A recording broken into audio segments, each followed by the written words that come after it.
There's a country where the suicide rate is the highest in the developed world, where young people work 60-hour weeks and still can't afford rent, where the birth rate has dropped so low that schools are closing and entire towns are disappearing. That country is South Korea. And what's happening there isn't an accident, it's a system working exactly as designed. Let me show you how they built a suicide economy and why it's about to collapse. Welcome to Financial Detective, where we don't predict the future, we reveal the pattern.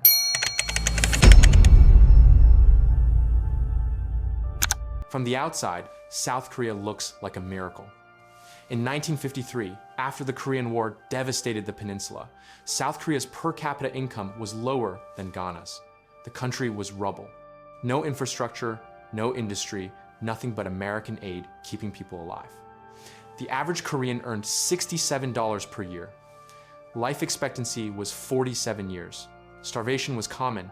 70 years later, South Korea is the 10th largest economy on Earth. GDP per capita is $34,000, higher than Spain and Italy. Samsung, Hyundai, LG, global brands that dominate electronics, automotive, and technology. K-pop groups sell out stadiums in every major city. Korean dramas stream on Netflix in 190 countries. Seoul glows with neon, glass towers, and luxury shopping districts that rival Tokyo and New York. This is the story they tell, the miracle on the Han River, from poverty to prosperity in 2 generations. World Bank economists study it, business schools teach it. Politicians cite it as proof that rapid development is possible. But here's what they don't show you. Behind the Samsung factories and K-pop studios, South Korea has the highest suicide rate in the OECD. 24.6 deaths per 100,000 people annually. That's double the United States, triple the United Kingdom. Among young people aged 15 to 24, suicide is the #1 cause of death.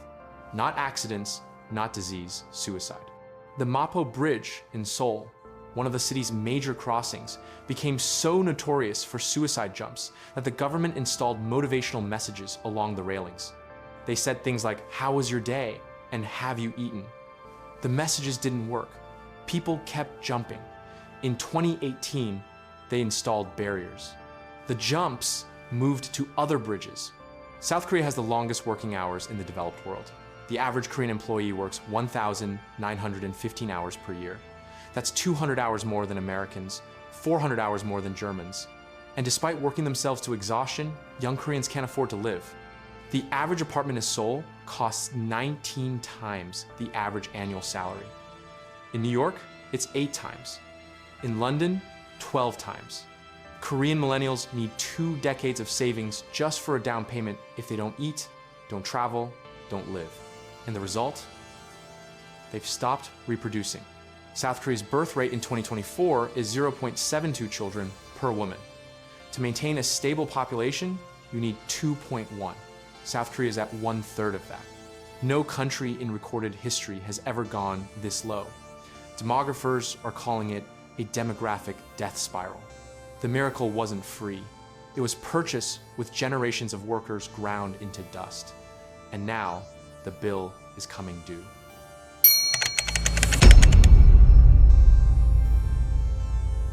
To understand why South Korea is collapsing, you need to understand the Chaebols. These are the family-controlled mega-corporations that dominate the entire economy. Samsung, Hyundai, SK, LG. These aren't just companies. They are the economy. The top 10 Chaebols control 60% of South Korea's GDP. Samsung alone accounts for 20% of all exports. Think about that. One company, one family, controls 1/5 of the nation's economic output. The Lee family, which controls Samsung, has a net worth exceeding $40 billion. They're wealthier than entire provinces. This didn't happen by accident. After the Korean War, the government needed rapid industrialization. So President Park Chung-hee, who ruled as a military dictator from 1961 to 1979, made a deal with a handful of families. The government would provide loans, subsidies, and protection from competition. In exchange, these families would build the industrial capacity to compete globally. The government picked winners. They gave Samsung, Hyundai, LG, and SK access to cheap credit through state-controlled banks. They erected tariff barriers to keep foreign competitors out. They suppressed labor unions to keep wages low. And they looked the other way when these companies bribed officials, evaded taxes, and crushed smaller competitors. It worked. Samsung went from selling fish and vegetables in the 1,930 seconds to producing semiconductors that power half the world's smartphones by the 1,990 seconds. Hyundai went from a construction company to the world's 5th largest automaker. LG became a global electronics giant. SK dominates telecommunications and energy. But here's the cost. The Chaebols didn't just dominate exports, they monopolized the domestic economy. Want to buy groceries? Samsung owns the supermarket chain. Need insurance? Samsung Life. Want an apartment? Samsung C&T built it. Banking? Samsung Card. Entertainment? Samsung funds the production studios. Healthcare? Samsung Medical Center. This creates a system where competition is impossible. If you're a young entrepreneur in South Korea trying to start a business, you're not competing with other startups. You're competing with Samsung's unlimited capital, government connections, and vertically integrated supply chains. You will lose. By 2020, 80% of small businesses in South Korea failed within 5 years. Youth unemployment officially sits at 7%, but real unemployment, including underemployed, part-time, and discouraged workers, is closer to 25%. The jobs that do exist pay poverty wages. The average starting salary for a college graduate outside the Chaebols is $24,000 per year. That's not enough to rent a studio apartment in Seoul, let alone save for the future. Korean youth have a term for their generation, the Sampo generation. It means giving up 3 things: relationships, marriage, and children. Later, it evolved into the Oppo generation, giving up 5 things, adding homeownership and social life. Now, they call themselves the Enpo generation, giving up everything.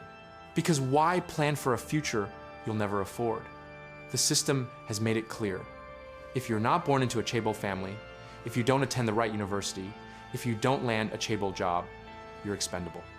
You're a casualty of the miracle. And here's the darkest part. The Chaebols operate with impunity.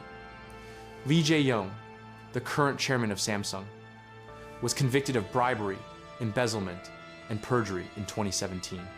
He was sentenced to 5 years in prison. He served 18 months before being pardoned by the president in 2021. The reason given for the pardon? Economic necessity. Samsung was too important to function without him. This is the message the system sends. The elites are above the law. The rules don't apply to them, and the rest of the population exists to serve their interests. The miracle economy became a rigged game, and the players are walking away from the table.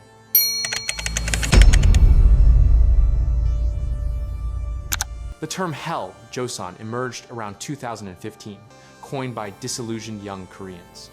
Joseon was the last Korean dynasty before Japanese colonization, a rigid, hierarchical society where your birth determined your fate. If you were born a peasant, you died a peasant. If you were born nobility, you inherited power. Social mobility was a myth. The modern comparison is deliberate. Young Koreans look at their society and see the same structure. If you're born into a Chaebol family, you inherit wealth and power. If you're born working class, you inherit debt and exhaustion. The only difference is that modern Korea wraps it in the language of meritocracy. South Korea's education system is a pressure cooker designed to maintain this hierarchy. Students attend regular school from 8 a.m. to 4 p.m. Then they attend after-school academies called hagwons until 10 or 11 p.m. They study 12 to 16 hours per day, starting in elementary school. Weekends are spent preparing for exams. Summer vacation is spent studying. There is no childhood. The entire system is built around one exam, the Sunung, the college entrance test.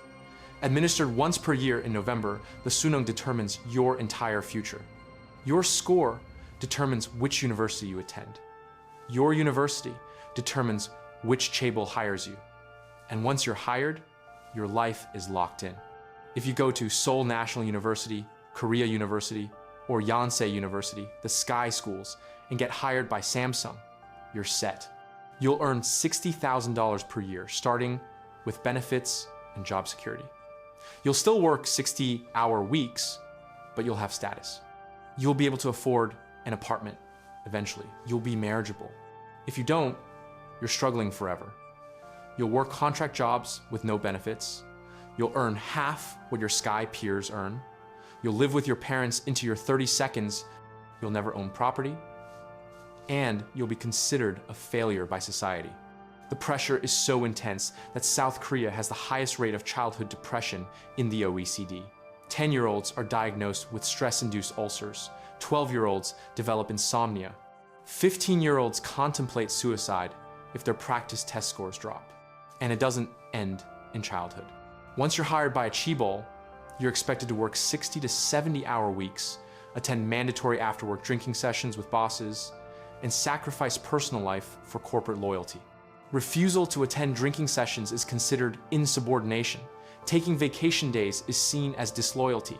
Leaving work before your boss is career suicide. There's a term for this too. Polyculture. Fast. Everything must be done faster. More hours, more output, more sacrifice. The worker is a resource to be consumed. And when you're used up, when you burn out or break down, the company replaces you. There are a million others desperate for your position. And the reward? You still can't afford a home. The average Korean in their 30 seconds has a net worth of $30,000. A small apartment in Seoul costs $600,000. Even a tiny studio in the outskirts costs $300,000. The math doesn't work. Even with a stable Chaebol job, even with decades of saving, homeownership is mathematically impossible for most young Koreans. So they stop trying. They live with parents into their 30 seconds. They delay marriage indefinitely. And they don't have children. Because even if they could somehow scrape together the money, they know what their child's life would be. 16-hour study days, soul-crushing competition, corporate servitude, and a 50% chance of spending their life working for a Chaebol that views them as disposable. But here's the deeper problem. The system isn't just economically unsustainable, it's psychologically unbearable. Young Koreans describe feeling like they're suffocating. They use the term suljik-hada to feel squeezed. Squeezed by housing costs, by work demands, by social expectations, by the knowledge that no matter how hard they work, the game is rigged. There's even a movement called 4B, no dating, no sex, no marriage, no childbirth. It started as a feminist protest against gender inequality and sexual violence, but it's become a broader rejection of the system itself. Women are saying, why should we reproduce workers for a system that exploits us? Why should we raise children in Hell Joseon? The system promised prosperity in exchange for sacrifice. But the prosperity never came for the next generation. So they stopped playing.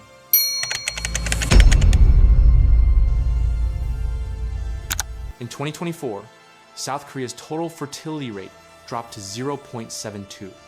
Let me put that in perspective. A fertility rate of 2.1 is replacement level. Each woman has roughly 2 children. The population stays stable. Most developed nations sit between 1.3 and 1.8. Japan's rate is 1.3, considered catastrophic by demographers. Italy's is 1.2. Spain's is 1.2. These are crisis-level numbers. South Korea is at 0.72.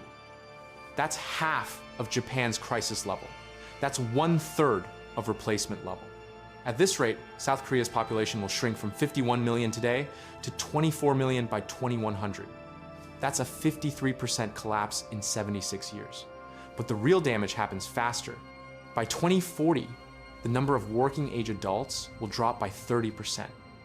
By 2050, nearly 40% of the population will be over 65.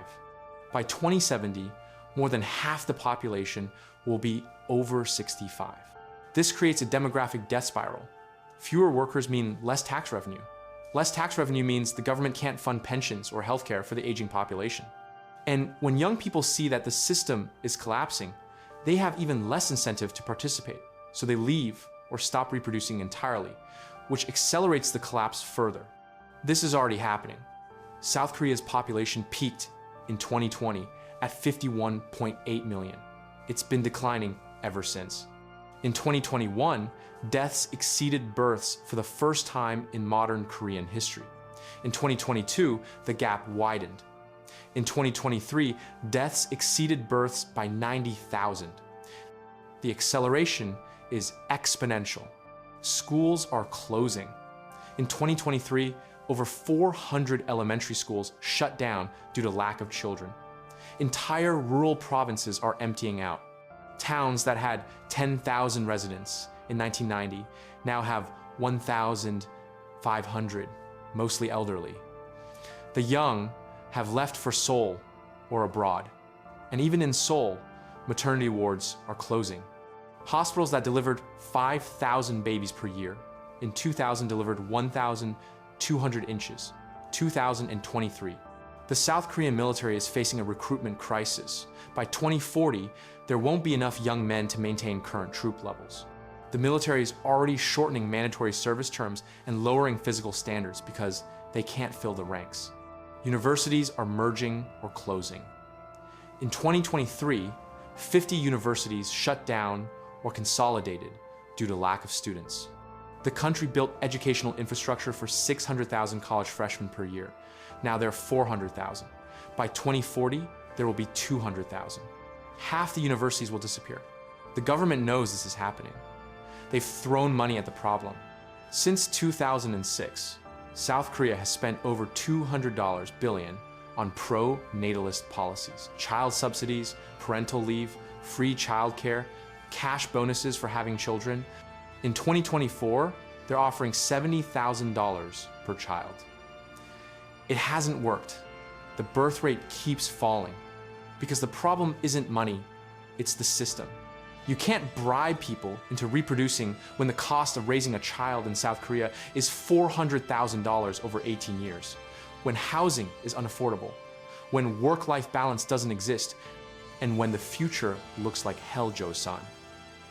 Offering $70,000 to cover $400,000 in costs doesn't solve the equation.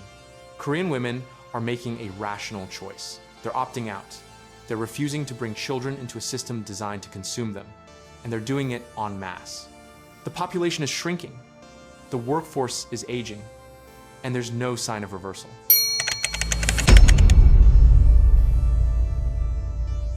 You'd think the Chaebols would be terrified.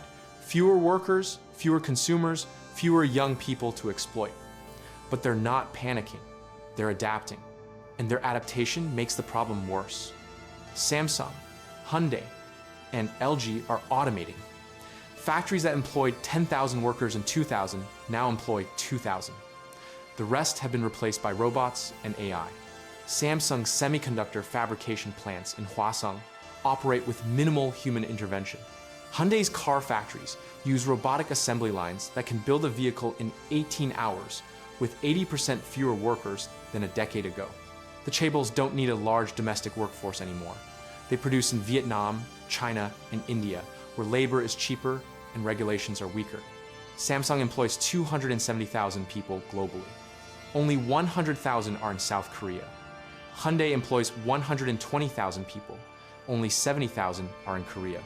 The majority of production has moved offshore, and they're shifting focus to exports. Samsung doesn't care if young Koreans can't afford Galaxy phones. They sell to Americans, Europeans, and Chinese consumers. Hyundai doesn't care if Koreans stop buying cars. They're selling EVs in California and Europe. LG doesn't care if Korean households can't afford appliances. They're selling to global markets. The Chaebols have effectively decoupled from the Korean population. They're global entities that happen to be headquartered in Seoul. If the domestic market collapses, they'll be fine. They'll keep profiting while the nation they built crumbles. In fact, the demographic collapse benefits them in some ways. Fewer workers means less labor organizing. Unions are weaker when unemployment is high. Wages stagnate when there's competition for jobs. The Chaebols can extract more productivity from fewer workers because those workers have no alternatives. This is the final betrayal. The system that demanded total sacrifice from workers, study harder, work longer, give up your life for corporate success, is now abandoning them. The Chaebols extracted everything and are leaving the population to collapse. And the government can't stop them because Samsung is 20% of exports. If Samsung leaves, South Korea's economy collapses overnight. The government is held hostage by the very entities it created. When Samsung executives meet with government officials, they don't negotiate, they dictate terms, and the government complies. In 2020, the government proposed raising the corporate tax rate from 22% to 25% to fund social programs. Samsung threatened to relocate operations. The proposal was withdrawn. In 2022, the government proposed stricter labor protections. Hyundai threatened job cuts. The proposal was weakened to irrelevance. The Chaebols have veto power over any reform that threatens their interests. And since any meaningful reform would threaten their interests, nothing changes. The architects of the system are insulated from its failure. The people who built it are trapped inside.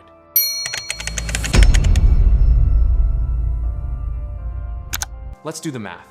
If South Korea maintains a birth rate of 0.72, here's what happens year by year. 2024, population 51 million, median age 45, 72% working age adults. 2030, population 50 million, median age 50-68% working age adults. 2040, population 46 million, median age 55, 58% working age adults, 30% of workforce retired. 2050, population 42 million, median age 58, 48% working age adults, 40% over 65.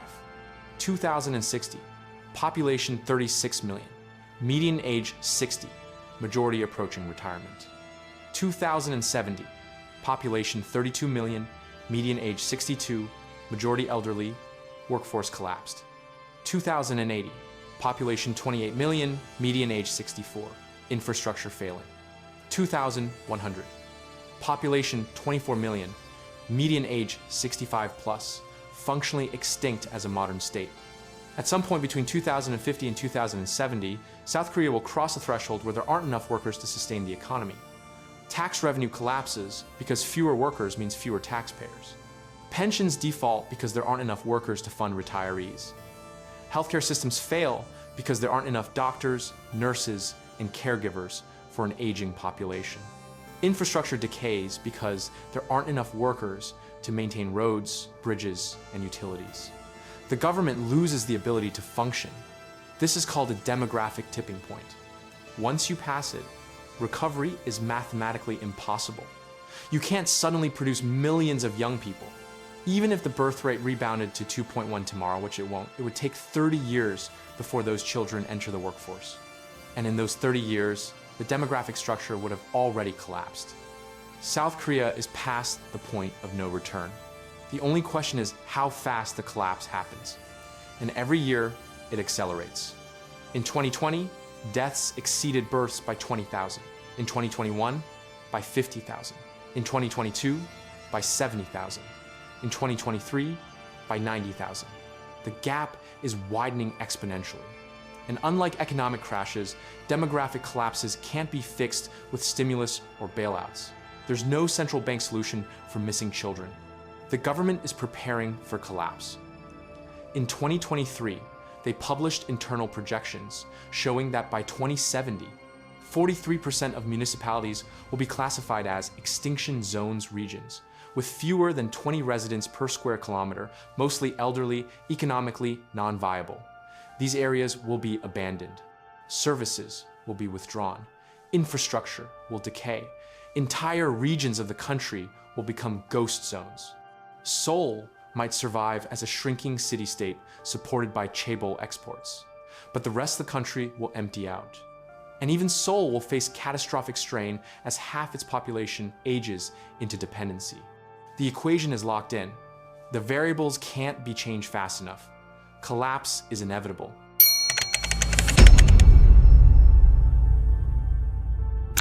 Here's why this matters beyond South Korea.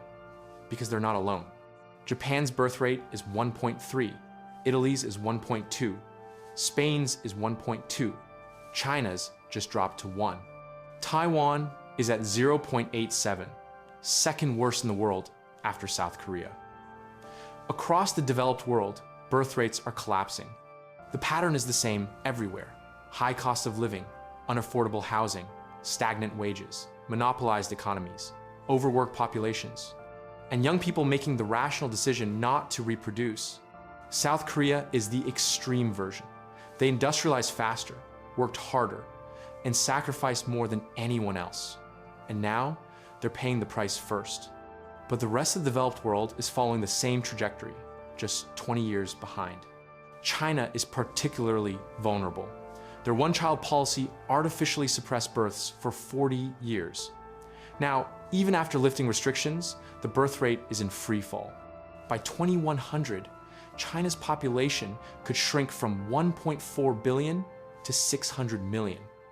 The workforce will collapse before they finish building their economy. The demographic crisis will hit China before they escape the middle-income trap. They'll grow old before they grow rich. Japan is further along the curve. Their population peaked in 2008 at 128 million. It's now 124 million and falling. By 2050, it'll be 100 million. By 2100, 60 million. Entire prefectures are emptying. Rural Japan is already gone. Cities are next. The government is demolishing abandoned homes because they can't maintain them. Ghost towns are spreading. Italy and Spain face the same trajectory. Southern Italy is depopulating. Small towns that survived for 1,000 years are dying in a single generation.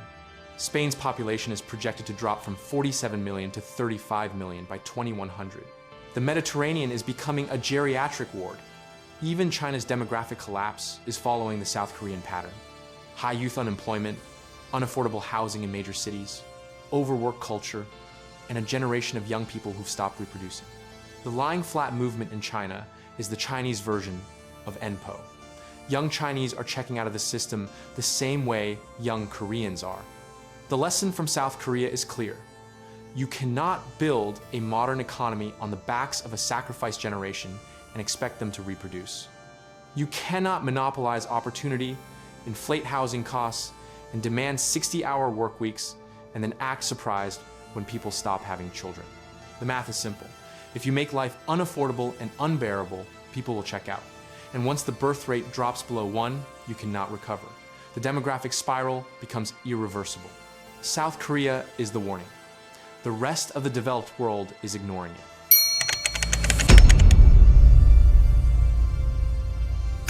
You might be wondering, can't South Korea fix this?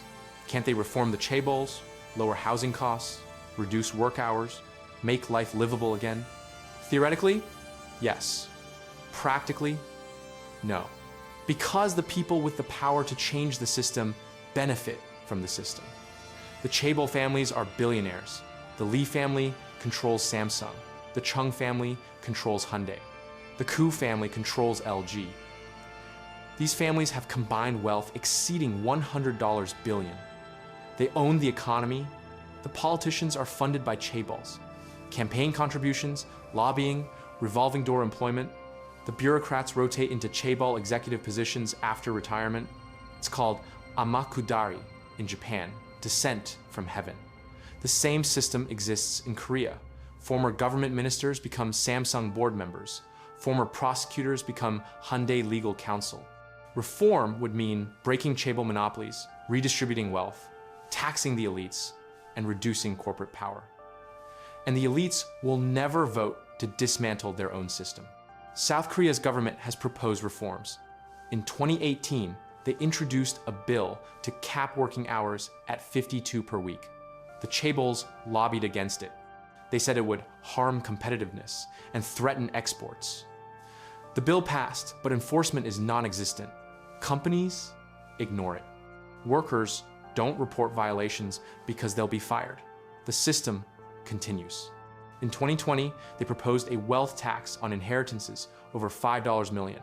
The Chaebol families hired armies of lawyers and accountants to restructure their holdings. The tax was gutted. What passed was symbolic, generating minimal revenue. In 2021, they proposed stricter housing regulations to prevent speculative real estate investment. Property developers lobbied. The regulations were weakened. Housing prices continued rising. Every reform attempt follows the same pattern: proposal, lobbying, weakening, symbolic passage, zero enforcement. Because the Chaebols have veto power, Samsung can threaten to move operations overseas. Hyundai can threaten to cut jobs. LG can threaten to relocate headquarters. And the government folds every time. The system is locked. The elites won't reform. The population is too exhausted to revolt. And the demographic collapse accelerates regardless. There have been protests. In 2016, millions of Koreans took to the streets, demanding President Park Geun-hye's impeachment over corruption tied to Samsung. She was impeached and imprisoned. It felt like a turning point. But nothing changed. The next president pardoned Samsung's chairman. The Chaebols remained untouched. The system continued. Korean youth have given up on reform. They don't believe change is possible. They don't vote, they don't protest, they don't organize. They've retreated into what they call small joys, tiny pleasures that make life bearable. A good meal, a K-drama, a moment of peace. They're not building a future. They're surviving the present. This is the final stage of a failed system. The mechanisms of correction are disabled. The only outcome is collapse.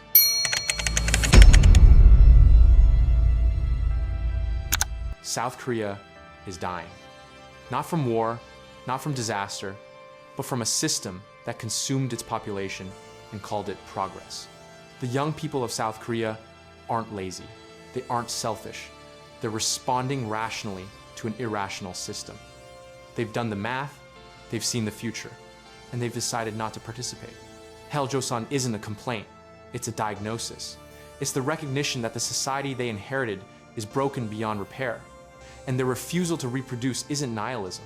It's the last form of protest available to a generation with no power and no hope. The tragedy is that they're right. The math confirms it. The birth rate of 0.72 means South Korea has 75 years before functional extinction. And nothing the government does will change that trajectory, because the government can't fix the system without destroying the elites who control it. And the terrifying part? This isn't unique to South Korea.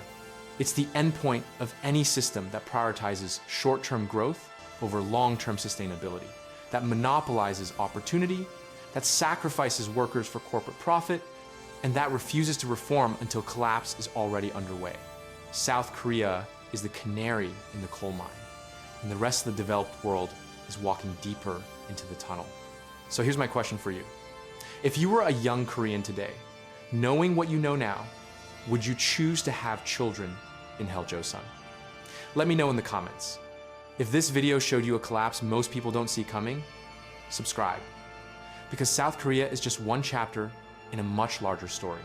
The story of how systems cannibalize themselves, how empires die from within, and why the math says we're next. And stick around, because next I'm showing you the mechanism that ensures no country can escape the debt trap, not even the ones that think they're immune.